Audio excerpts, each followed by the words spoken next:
नमस्कार, DD news में आपका स्वागत है। मैं हूं चंद्रशेखर जोशी और आइए सबसे पहले आपको दिखाते हैं इस वक्त की हेडलाइंस। भारत और चिली के बीच अंटार्कटिका में सहयोग बढ़ाने, सांस्कृतिक आदान प्रदान, आपदा प्रबंधन सहित 4 क्षेत्रों में सहयोग बढ़ाने पर समझौतों का हुआ आदान प्रदान। दोनों देशों ने क्रिटिकल मिनरल्स के क्षेत्र में साझेदारी बढ़ाने पर दिया जोर।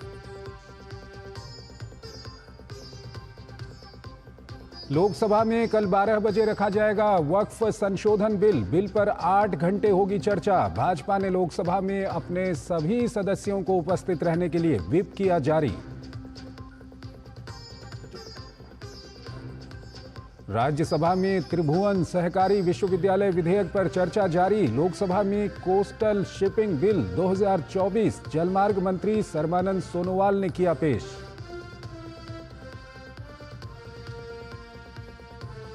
केंद्रीय मंत्री शिवराज सिंह चौहान ने लोकसभा में कहा, भाजपा और एनडीए के डीएनए में है किसान कल्याण। किसानों के बोझ को कम करने के लिए सब्सिडी उपलब्ध करा रही है मोदी सरकार। गुजरात के बनासकांठा में पटाखा फैक्ट्री में लगी भीषण आग, 18 की मौत, कई घायल मजदूरों को अलग अलग अस्पतालों में भर्ती कराया गया।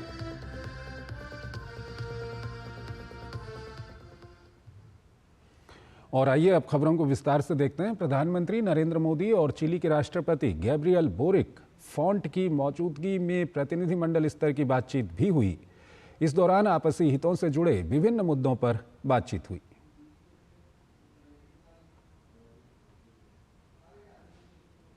भारत और चिली के बीच अंटार्कटिका में सहयोग बढ़ाने, सांस्कृतिक आदान प्रदान, आपदा प्रबंधन, कॉपर माइनिंग को लेकर समझौतों पर सहमति बनी। दोनों ही देश वैश्विक तनाव के बीच शांति और सहयोग को लेकर आशान्वित हैं।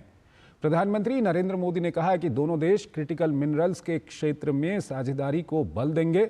उन्होंने कहा कि लचीली आपूर्ति और मूल्य श्रृंखला को स्थापित करने के लिए काम किया जाएगा। उन्होंने कहा कि डिजिटल सार्वजनिक अवसंरचना, नवीकरणीय ऊर्जा, रेलवे, अंतरिक्ष और अन्य क्षेत्रों में भारत अपना सकारात्मक अनुभव चिली के साथ साझा करने के लिए तैयार है। आज दोनों पक्षों के बीच लेटर ऑफ इंटेंट पर बनी सहमति का हम स्वागत करते हैं। यह खुशी का विषय है कि चिले के लोगों ने योग को स्वस्थ जीवन शैली के रूप में अपनाया है। चिले में 4 नवंबर को राष्ट्रीय योग दिवस घोषित किया जाना हम सभी के लिए प्रेरणादायक है।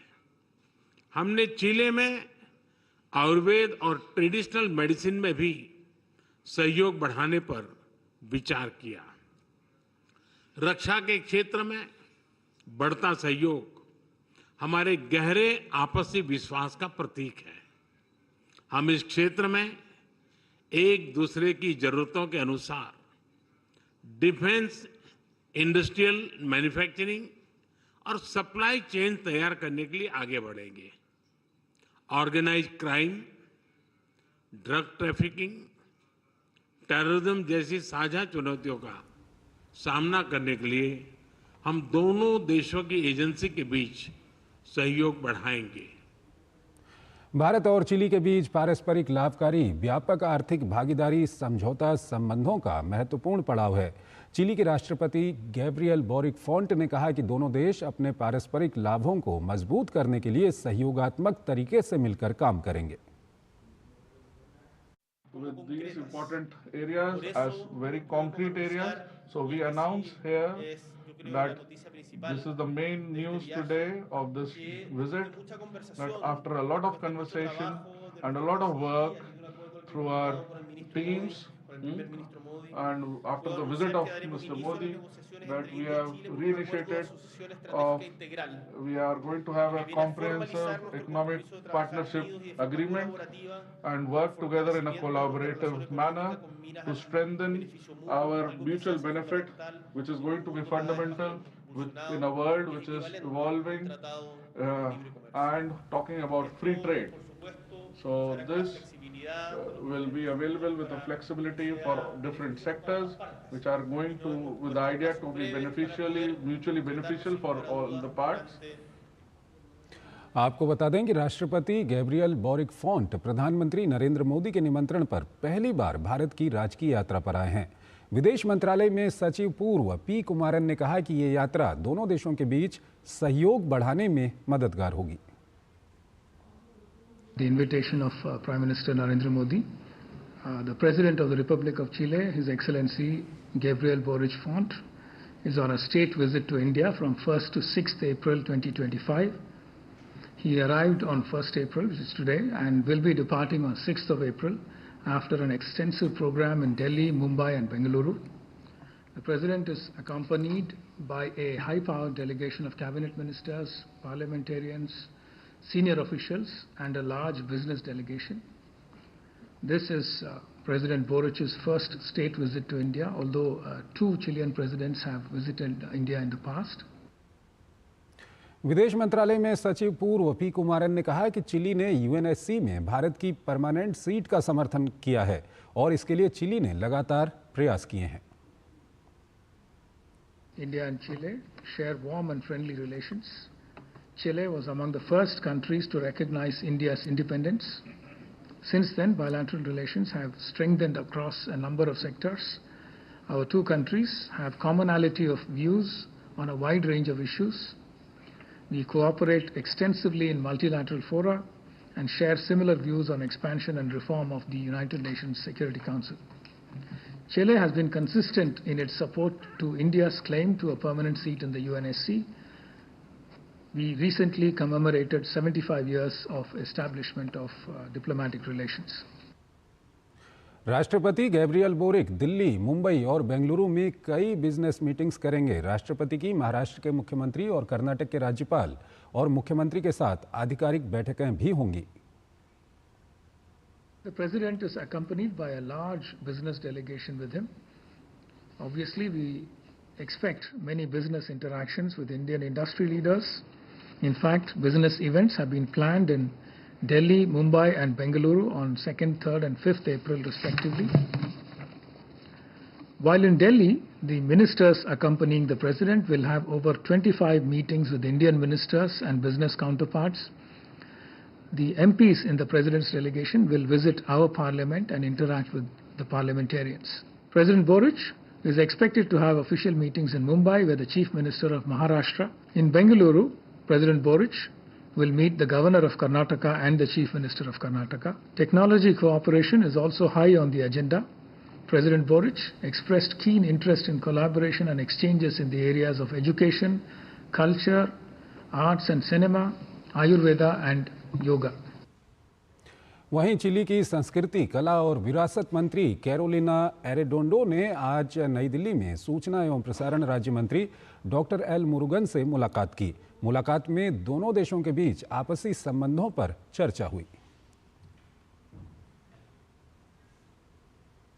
एक छोटा सा ब्रेक लेते हैं।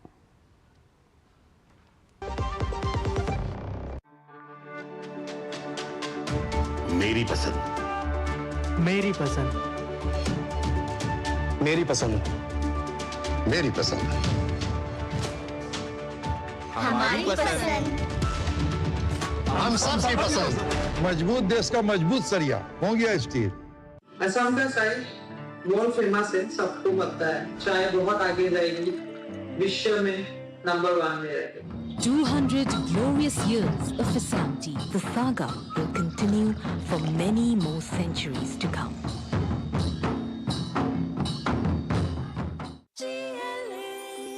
जो लक्ष्य चुना था समझ आने लगा है।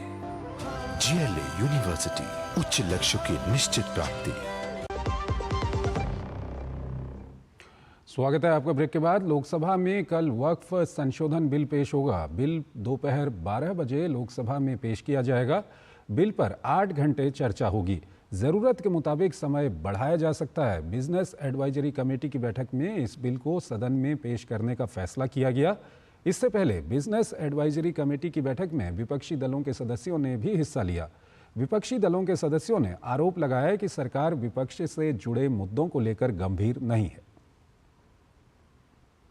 2 अप्रैल को वक्फ अमेंडमेंट बिल को मैं टेबल करना चाहता हूं फॉर कंसिडरेशन एंड पासिंग, पारित होने के लिए। उसके बाद हमने 8 घंटे के लिए मान लिया गया है कि चर्चा 8 घंटे का होगा, और बढ़ाना चाहता है तो हाउस में स्पीकर सेंस लेकर के बढ़ा सकते हैं। संसदीय कार्य मंत्री किरण रिजिजू ने कहा कि सरकार इस संशोधन बिल पर चर्चा के लिए तैयार है। उन्होंने कहा कि जेपीसी में इस बिल पर व्यापक रूप से चर्चा हो चुकी है। हम तो चर्चा चाहते हैं और जेपीसी ने व्यापक रूप से इस बिल का स्क्रूटिनाइज किया, चर्चा किया और पार्लियामेंट में फिर से टेबल किया रिपोर्ट को। फिर कैबिनेट ने इसको जांच करके अच्छा से इसमें जो प्रोविजंस है उसको देख करके फिर से आज हम बिल को लाने का बात कर रहे हैं। हर पॉलिटिकल पार्टी को अपना मत रखने का अधिकार है और देश सुनना चाहता है कि किस पॉलिटिकल पार्टी वक्फ अमेंडमेंट बिल में क्या पोजीशन रखता है, ये सुनना चाहता है। इस बीच भाजपा ने सभी लोकसभा सांसदों को 2 अप्रैल को और राज्यसभा सांसदों को 3 अप्रैल को सदन में उपस्थित रहने के लिए व्हिप जारी किया है। लोकसभा में 2 अप्रैल को और राज्यसभा में 3 अप्रैल को वक्फ संशोधन बिल पेश किया जाएगा।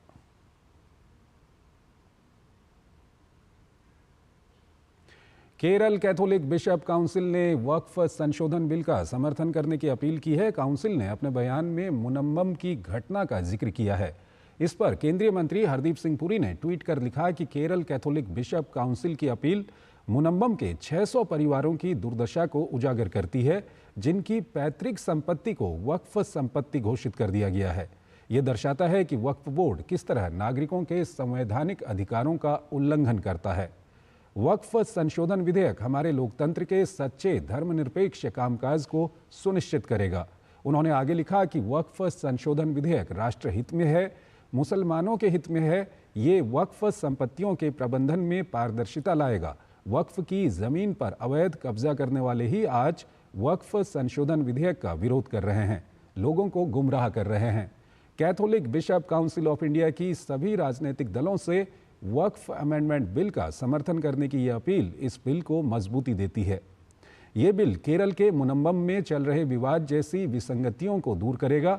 आइए हम सभी मिलकर प्रधानमंत्री नरेंद्र मोदी के सबका साथ सबका विकास के मंत्र को मजबूती दें। वक्फ संशोधन बिल के मामले पर राजनीतिक सरगर्मियां जोरों पर हैं। आज दिल्ली विधानसभा में वक्फ बोर्ड की जमीन का मामला उठा। शकूर बस्ती से बीजेपी विधायक कर्नैल सिंह ने वक्फ बोर्ड की जमीन का मामला उठाया। कर्नैल सिंह ने वक्फ बोर्ड के नाम पर जमीनों पर कब्जा करने का आरोप लगाया। कर्नैल सिंह ने कहा कि उनकी विधानसभा में डीडीए पार्क में मस्जिद बनी है।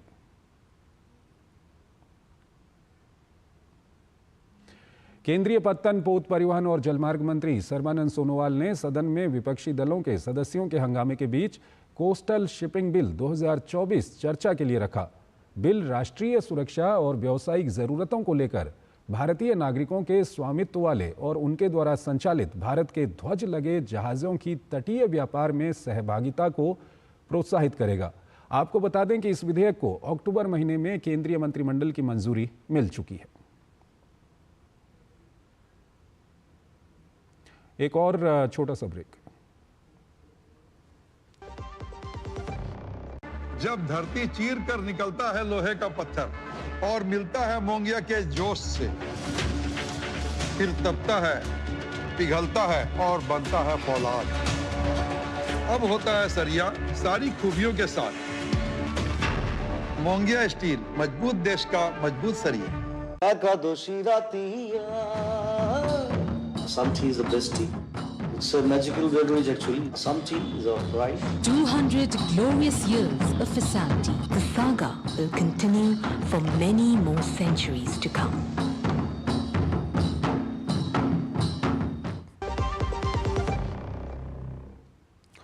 स्वागत है आपका ब्रेक के बाद। भारत ने भूकंप प्रभावित म्यांमार को ऑपरेशन ब्रह्मा के तहत मानवीय सहायता भेजी है। C-130J हरक्यूलिस विमान ने आज मांडले हवाई अड्डे पर सफलतापूर्वक लैंड किया, जिससे अत्यंत आवश्यक मानवीय सहायता पहुंचाई गई है। विमान में 16 टन आवश्यक राहत सामग्री भेजी गई है, जिसमें वाटर प्यूरिफायर, पीने का पानी, दवाइयां, खाने के लिए तैयार भोजन, टेंट, जनरेटर और चिकित्सा आपूर्ति शामिल थी। ये मिशन मानवीय सहायता के प्रति भारत की अटूट प्रतिबद्धता को दर्शाता है, जो जरूरतमंद लोगों को समय पर सहायता सुनिश्चित करता है। गुजरात के बनासकांठा जिले में पटाखा गोदाम में आग लग गई। इस घटना में इमारत के कुछ हिस्से ढहने के कारण 18 लोगों की जान चली गई और 5 अन्य घायल हो गए। पटाखा फैक्ट्री की स्लैब के ढह जाने से लोगों की मृत्यु हुई है। ये घटना सुबह डीसा कस्बे के पास स्थित गोदाम में हुई। मुख्यमंत्री भूपेंद्र पटेल ने घटना पर दुख व्यक्त किया। मुख्यमंत्री ने प्रशासन को घटना में घायल हुए लोगों को उचित उपचार उपलब्ध कराने के निर्देश दिए हैं। साथ ही मृतकों के परिवारों को 4 लाख रुपये और घायलों को 50,000 रुपये की आर्थिक सहायता देने की घोषणा की। बनासकांठा एसपी अक्षय राज मकवाना ने जानकारी देते हुए बताया कि घटना के कारणों की जांच की जा रही है। साथ ही कहा कि आरोपियों के खिलाफ सख्त कार्रवाई की जाएगी। पुलिस को पता चला था, पुलिस ने तुरंत ही राहत की कामगिरी स्टार्ट कर दी थी लोकल एडमिनिस्ट्रेशन के साथ मिलकर, और हम लोगों ने यहाँ पर जो सीन ऑफ क्राइम को भी प्रोटेक्ट कर दिया था। अभी तक यहाँ पे मलबा हटाते हुए हम लोगों को तकरीबन 18 लोगों की डेथ हुई है। बेसिकली डेथ का जो रीज़न है वो स्लैब पूरा गिर गया, तो स्लैब की दहने की वजह से जो है लोगों की डेथ हुई है। हम लोग इसके अंदर जो है FIR में रजिस्टर कर रहे हैं अंडर सेक्शन 304, और इसके अंदर जो कोई भी इसका आरोपी है उसके खिलाफ सख्त से सख्त कार्रवाई की जाएगी। बेंगलुरु में आज से कूड़ा उठाने वालों की फीस बढ़ गई है। पहले से ही बिजली, मेट्रो, परिवहन और दूध के दामों में बढ़ोतरी से परेशान बेंगलुरु वासियों के लिए ये एक और झटका है। बृहद बेंगलुरु महानगर पालिका शहर वासियों पर कचरा उपकर लगा रही है, जिसके तहत विभिन्न परिसरों के एरिया के मुताबिक उनसे डोमेस्टिक वेस्ट कलेक्शन और डिस्पोजल चार्ज वसूला जाएगा। कर्नाटक सरकार के इस फैसले की भाजपा नेता और केंद्रीय मंत्री प्रहलाद जोशी ने आलोचना की। कर्नाटक में इन्फ्लेशन इतना ज्यादा हो गया इस सब के कारण, और ये vehicle tax, even commercial vehicle tax इतना ज्यादा इंक्रीज हो गया है। अभी गार्बेज टैक्स लगा दिया है, और वो भी garbage tax according to the per square metre इतना करके गरीबों को भी वो लागू होता है। हमारी नौसेना की जंगी जहाज़ों पर बिजली यानी इलेक्ट्रिसिटी डिस्ट्रीब्यूशन का क्या महत्व है? नौसेना आजकल INS सुनैना पर 9 देशों के नाविकों को ट्रेनिंग दे रही है। इसमें इलेक्ट्रिसिटी डिस्ट्रीब्यूशन की ट्रेनिंग भी शामिल है। हमारी संवाददाता नंदिता डागर ने INS सुनैना के इलेक्ट्रिक ऑफिसर से बात की। आपके जो रोल है इस इलेक्ट्रिसिटी का डिस्ट्रीब्यूशन वेरियस वेपन्स और सेंसर्स में, वो क्यों क्रिटिकल है? वेपन सेंसर्स हमारे जो होते हैं बहुत ही प्रिसाइज, बहुत ही एक्यूरेसी के साथ काम करते हैं। उन पे अगर कुछ भी इलेक्ट्रिसिटी का कुछ भी अगर वेरिएशन होगा तो वो वेपन सिस्टम्स के जो सेंसर, जो उनके कार्ड्स होते हैं, वो सारे खराब होने का डर होता है। कमांडर बेस्ट, आप मुझे अपना स्विच बोर्ड दिखाएंगे कि क्या उसका कुछ स्टेट ऑफ द आर्ट आप उसके बारे में जिक्र करना चाहेंगे? हमारे पास 2 स्विच बोर्ड्स हैं। यहाँ पे हमारा DA number 1 and DA number 3 connected है। तो यहाँ पे आप देख सकते हैं, यहाँ पे हमारा इंटरकनेक्टर ब्रेकर है। यहाँ पे इंटरकनेक्टर ब्रेकर है जो एक हमारा रिंग मेन सिस्टम का पार्ट है।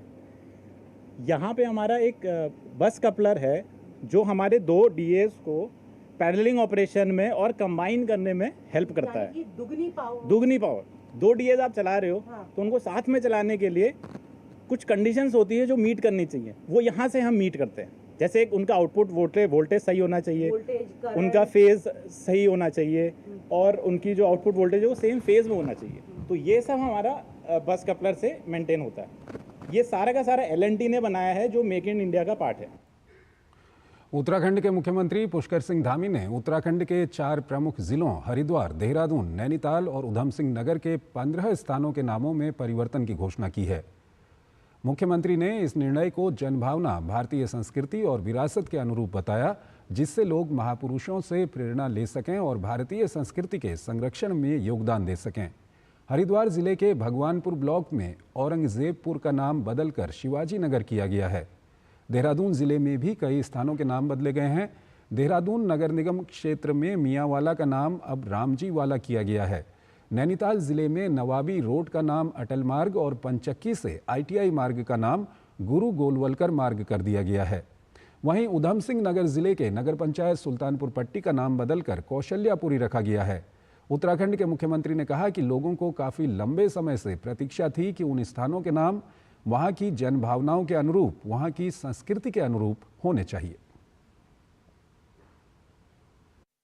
लोगों को लंबे समय से प्रतीक्षा थी कि वहाँ के नाम वहाँ की जनभावनाओं के अनुरूप होना चाहिए, वहाँ की संस्कृति के अनुरूप होना चाहिए, वहाँ के जो हमारी संस्कृति है उसके अनुरूप होने चाहिए। साथ ही जो हमारे उन क्षेत्रों के महापुरुष रहे हैं या उनका उस क्षेत्र में उस प्रकार की संस्कृति में योगदान रहा है, ऐसे नाम और राज्य का जो हमारा स्वरूप है देवभूमि के अनुरूप होने चाहिए। तो लोगों की जनभावनाओं के अनुरूप सभी के जो सुझाव आए थे उसके अनुरूप इन नामों की घोषणा की गई है, जिसका लोगों ने स्वागत किया है। और आइए अब बात करते हैं मौसम की। अप्रैल महीने के शुरुआत के साथ ही भारत के अलग अलग राज्यों में गर्मी की भी शुरुआत हो चुकी है। भारत मौसम विज्ञान विभाग के अनुसार इस बार गर्मी सामान्य से अधिक रहेगी, जबकि दिल्ली, राजस्थान, गुजरात, मध्य प्रदेश जैसे राज्यों में हीट वेव का भी पूर्वानुमान जताया गया है। भारत मौसम विज्ञान विभाग की वैज्ञानिक सोमा सेन रॉय से मौसम के हाल पर बात की हमारे सहयोगी पराक्रम सिंह शेखावत ने। गर्मी की शुरुआत हो चुकी है और कयास ऐसे लगाए जा रहे हैं कि इस बार सूर्यदेव की तपिश लोगों को परेशान कर सकती है।